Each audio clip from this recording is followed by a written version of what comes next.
Dobrý den, vítám vás u dnešního videa. Dnes vám ukážu, jak na jedno včelstvo nasazuji medník. Sice je nasazuji ho trošku později, no ale nevadí. Řepka tak kvete napůl, nebo začala kvít úplně, jakože začala, se objevily kvitky před týdnem, no a jde vidět, že už ty včely prostě jako jdou do síly. Takže vám schválně jenom tak jako ukážu, vám pro zajímavost, jsem dával v úterý před svátkem před čarodejnicemi medník, tak dívejte se, jak prostě včely staví, trubčinu, krása. Tady taky. Matka to už má zakladený, matku tady nevidím. Myslím si, že pěkný. Měl jsem je na 3, takže jsem je rozšířil na 4, že byly trochu slabší. Jsem mi nedával ten medník. Ale koukejte na to. Taková mezistěna. Zalívají už, je ten rámek takový celý těžký a jde vidět, že už chtěli ten medník dostat dřív. No.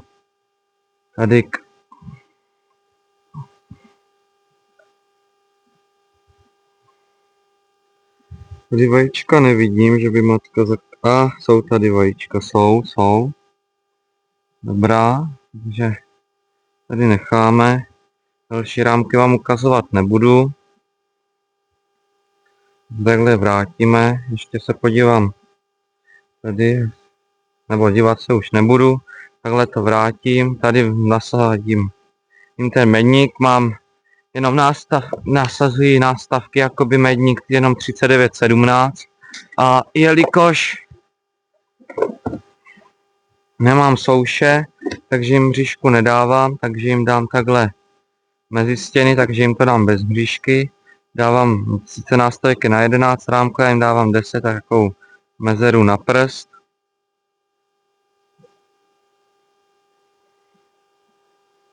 Takhle. No tady toto včelstvo, tady mám chovnou matku z loňska. Tady z tohoto včelstva jsem i larvil. Takhle medník nahoru jim skočím pro těsto, abych je přilákal.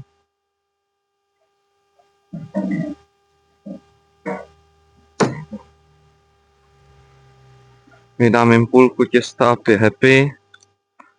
Teď možná brát nebudou, nebo možná si je vemou, uvidíme. Vydám jim ho takhle nahoru. A to je vše. Nebo vlastně bych vám možná mohl ukázat, ale neukážu. Jak se mi ujaly matečníky, když jsem larvil. Zítra je budu klíckovat. A pak vám ukážu asi, jak budu tvořit oplodňáčky zakládat a dávat tam matečníky. Tak děkuji, že jste toto dokoukali až sem. Dneska to bylo takové kratší, rychlejší video. A zatím ahoj.